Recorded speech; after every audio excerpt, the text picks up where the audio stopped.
அன்பான விஜய், தளபதி விஜய், எங்களோட முதலமைச்சர் திரு ஜோசப் விஜய் அவர்களுக்கு மனமார்ந்த நன்றிகள். இது ஒரு மிகப்பெரிய ஒரு ரிலீஃப், மிகப்பெரிய ஒரு சாதனைன்னு சொல்லுவேன். நீங்க இன்னைக்கு எடுத்த முடிவு, உங்க அரசாங்கமும் நீங்க ஒரு சிஎம்மா 717 மதுபான கடைகளை மூட வைக்கிறது, முக்கியமா கல்வி ஸ்கூல்ஸ் பக்கத்துல, முக்கியமா இப்போ கோயில் பக்கத்துல, முக்கியமா பொதுமக்கள் நடமாறும் பக்கத்துல 717 கடைகள் நீங்க 2 வாரத்துல மூட சொல்லி உத்தரவு விட்டது ரொம்ப ரொம்ப நன்றிங்க. Hats off to dear CM.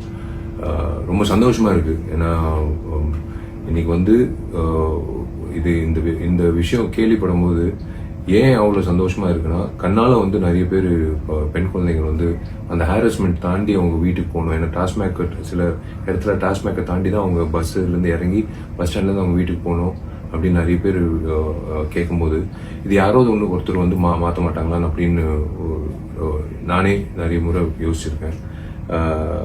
இப்போ அது நடைமுறை செயலுக்கு வரும்போது உண்மையிலேயே ஐ சல்யூட் யூ. எனக்கு விசில் அடிக்க தெரியாது, பட் உங்களுக்கு congratulations. This is the move what we want as common public. இதுதாங்க நாங்க எதிர்பார்க்கறது. ஏன்னா இது அஃப்கோர்ஸ் கவர்மெண்ட்டுக்கு ஒரு வருமானமா வரும் டாஸ்மாக், அது எல்லாருக்கும் தெரியும். 20,000 கோடிக்கு மேல வரும். பட் இருந்தாலும் நீங்க அந்த ஒரு விஷயம் 717